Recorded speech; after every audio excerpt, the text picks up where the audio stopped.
ಇಂದು ದೇವರಾಜ ಅರಸು ಅವರು ನಮ್ಮನ್ನು ಬಿಟ್ಟು ಹೋಗಿ 45 ವರ್ಷ ಆಗಿದೆ. ನಾನು ವಿದ್ಯಾರ್ಥಿ ನಾಯಕನಾಗಿದ್ದಾಗ ಅವರ ಭಾಷಣಗಳನ್ನು ಕೇಳಿದ್ದೇನೆ. ಅವರ ಕೊನೆಯ ಭಾಷಣ ಕೂಡ ರಾಜೀನಾಮೆ ಕೊಟ್ಟಂಥ ಸಂದರ್ಭದಲ್ಲಿ ಸುಭಾಷ್ ನಗರದ ಮೈದಾನದಲ್ಲಿ ಅವ್ರು ಮಾಡಿದಂಥ ಭಾಷಣ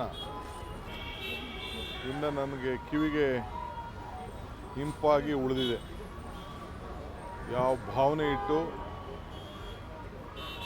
ರಾಜಕಾರಣ ಅಧಿಕಾರ ಯಾವ ರೀತಿ ಇರ್ತದೆ ಅಂತ ಅನೇಕ ವಿಚಾರಗಳನ್ನು ಅವರು ಅವತ್ತು ಮಾತಾಡಿದ್ರು.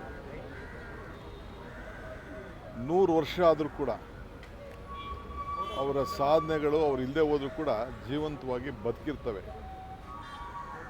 ಏನು ಇವತ್ತು ಭೂ ಸುಧಾರಣೆ ಕಾಯ್ದೆ, ಇಂದಿರಾ ಗಾಂಧಿಯವರ ಮಾರ್ಗದರ್ಶನ, ದೇವರಾಜ ಅರಸು ಅವರ ನಾಯಕತ್ವ, ಉಳುವನಿಗೆ ಭೂಮಿ ಕೊಡಬೇಕು ಅಂತೇಳಿ ಒಂದು ತೀರ್ಮಾನ ಮಾಡಿದ್ರು. ಅದು ಇಡೀ ದೇಶಕ್ಕೆ ಒಂದು ದೊಡ್ಡ ಮಾದರಿ. ಆ ಕಾರ್ಯಕ್ರಮ ಅಷ್ಟು ಅಚ್ಚುಕಟ್ಟಾಗಿ ನಡ್ಕೊಂಡು ಬಂದಂಥ ಒಬ್ಬ ಧೀಮಂತ ನಾಯಕ.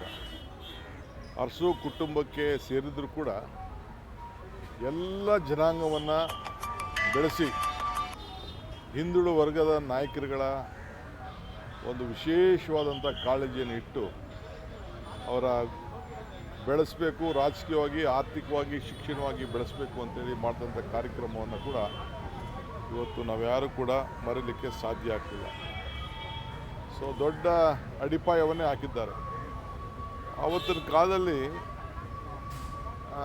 ಎಲೆಕ್ಟ್ರಾನಿಕ್ ಸಿಟಿ, ವೀರಪ್ಪ ಮೊಯ್ಲಿಯವರು ಡೆಪ್ಟಿ ಮಿನಿಸ್ಟರ್ ಆಗಿದ್ದರು, ಎಸ್.ಎಂ. ಕೃಷ್ಣರವರು ಕ್ಯಾಬಿನೆಟ್ ಮಿನಿಸ್ಟರ್ ಆಗಿದ್ದರು. ಇವತ್ತೇನು ಎಲೆಕ್ಟ್ರಾನಿಕ್ ಸಿಟಿ ಇದೆ ಅದಕ್ಕೆ ಮೂಲ ಅಡಿಪಾಯ ಆಗ್ತಂಥ ಒಬ್ಬ ಧೀಮಂತ ನಾಯಕ ಎಲೆಕ್ಟ್ರಾನಿಕ್ ಸಿಟಿಗೆ. ಹಂಗೆ ಒಂದು ರೈತಗೊಬ್ಬರಿಗೆ ಅಲ್ಲ, ಆವತ್ತಿನ ಕಾಲದಲ್ಲೇ ನಮ್ಮ ರಾಜ್ಯದಲ್ಲಿ ಎಲೆಕ್ಟ್ರಾನಿಕ್ ಸಿಟಿ ಬರಬೇಕು ಅಂಥೇಳಿ ಇವತ್ತು ದೊಡ್ಡ ತೀರ್ಮಾನವನ್ನು ತೆಗೆದುಕೊಂಡಿದ್ದವರು.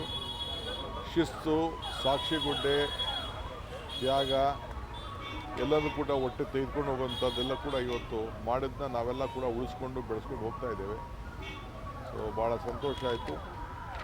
ನಾನು ಅಧಿಕಾರ ತೆಗೆದುಕೊಂಡಂಥ 3ನೇ ದಿನದಲ್ಲಿ ನಾನು ಎಲ್ಲರಿಗೂ ಮೊನ್ನೆ ಕರ್ಕೊಂಡು ಬಂದು ನಾನು ಅವರ ಇದಕ್ಕೆ ಈ ಒಂದು ಪ್ರತಿಮೆಗೆ, ಪುತ್ಥಳಿಗೆ ನಾನು ಗೌರವನ ಸಲ್ಲಿಸಿ ಹೋದೆ. ಬಟ್ ಇವತ್ತು ಮೊದಲನೇ ಅವ್ರನ್ನ ಸ್ಮರಿಸ್ಕೊಳ್ಳೋಂಥ ಕೆಲಸ ಇವತ್ತು ನಮಗೆಲ್ಲ ಅವಕಾಶ ಸಿಕ್ಕಿದೆ. ಎಲ್ಲ ಭಾಗಿಯಾದಂಥ ಎಲ್ಲ ನನ್ನ ಸಹೋದ್ಯೋಗಿಗಳಿಗೆ, ರಾಜ್ಯದ ಜನತೆಗೆ ಈ ಸಂದರ್ಭದಲ್ಲಿ ಅವರ ಪರವಾಗಿ ನಾನು ಈ ಸಂದರ್ಭದಲ್ಲಿ ಅವರ ಮಾರ್ಗದರ್ಶನದಲ್ಲಿ ನಾವೆಲ್ಲ ಹೆಜ್ಜೆ ಹಾಕೋಣ, ಇಷ್ಟು ಮಾತ್ರ ಹೇಳಲಿಕ್ಕೆ ಬಯಸ್ತೇನೆ. ಸರ್, ರಾಮಲಿಂಗ ರೆಡ್ಡಿ ಅವ್ರನ್ನ ನಿನ್ನೆ ನೈಟ್ ಭೇಟಿ ಮಾಡಿದ್ರಿ ಸರ್? ಅಪ್ಪ, ಅವ್ರು ನನ್ನ friend. All problems sorted out. ತಲೆ ಕೆಡ್ಸ್ಕೊಳಕ್ಕೆ ಹೋಗ್ಬೇಡಿ, ಸುಮ್ಮನೆ ಏನೇನೋ ಸ್ಟೋರಿ ಮಾಡ್ಕೊಳಕ್ಕೆ ಹೋಗ್ಬೇಡಿ. ಸುಮ್ಮನೆ ಸ್ಟೋರಿಗಳೆಲ್ಲ ಹುಸಿ ಆಗೋಯ್ತವೆ. ಆಯಿತು, ರಾಜೀನಾಮೆ ಕೊಟ್ಟೆ ಒಂದು ಕಳಿಸ್ಕೊಟ್ಟಿದ್ದು, ನಾನು ವಾಟ್ಸಪ್ಪಲ್ಲಿ ಕಳಿಸ್ಕೊಟ್ಟಿದ್ದು. ಥಿಂಗ್ಸ್ ಹ್ಯಾವ್ ಬೀನ್ ಸೆಟಲ್ಡ್ ಅಷ್ಟೇ. ನಾಯಕತ್ವವನ್ನು ಬದಲಾವಣೆ ಮಾಡಿದ್ದಾರೆ ಅಂತ ಹೇಳಿದ್ದಾರೆ ಸರ್. ಎಲ್ಲ ನೋಡಿ, ನರೇಂದ್ರ ಮೋದಿಯವರು ನನಗೆ ವಿಶ್ ಮಾಡಿದ್ದಾರೆ. I would like to thank him. ನಾನು ಅವ್ರನ್ನ ಹೋಗಿ ಗೌರವವಾಗಿ ಏನು ಭೇಟಿ ಮಾಡಬೇಕು ಅವ್ರಿಗೂ ಭೇಟಿ ಮಾಡ್ತೀನಿ. ಅವ್ರ ರಾಜಕಾರಣನೂ ಬೇಡ, ನಾವು ರಾಜಕಾರಣ ಮಾಡೋದು ಬೇಡ. ನಮ್ಗೆ ರಾಜಕಾರಣ ರಾಜ್ಯದ ಜನತೆಗೆ ಒಳ್ಳೇದಾಗಕ್ಕೆ ಏನು ಬೇಕೋ ಎಲ್ಲ ಸೇರಿ ಒಟ್ಟಿಗೆ ಕೆಲಸ ಮಾಡೋಣ. ನಾಯಕತ್ವವನ್ನು ಬದಲಾವಣೆ ಮಾಡಿದ್ದಾರೆ ಅಂತ ಹೇಳಿದ್ದಾರೆ ಸರ್. ಎಲ್ಲ ನೋಡಿ, ನರೇಂದ್ರ ಮೋದಿಯವರು ನನಗೆ ವಿಶ್ ಮಾಡಿದ್ದಾರೆ. I would like to thank him. ನಾನು ಅವ್ರನ್ನ ಹೋಗಿ ಗೌರವವಾಗಿ ಏನು ಭೇಟಿ ಮಾಡಬೇಕು ಅವ್ರಿಗೂ ಭೇಟಿ ಮಾಡ್ತೀನಿ. ಅವ್ರ ರಾಜಕಾರಣನೂ ಬೇಡ, ನಾವು ರಾಜಕಾರಣ ಮಾಡೋದು ಬೇಡ. ನಮ್ಗೆ ರಾಜಕಾರಣ ರಾಜ್ಯದ ಜನತೆಗೆ ಒಳ್ಳೇದಾಗಕ್ಕೆ ಏನು ಬೇಕೋ ಎಲ್ಲ ಸೇರಿ ಒಟ್ಟಿಗೆ ಕೆಲಸ ಮಾಡೋಣ.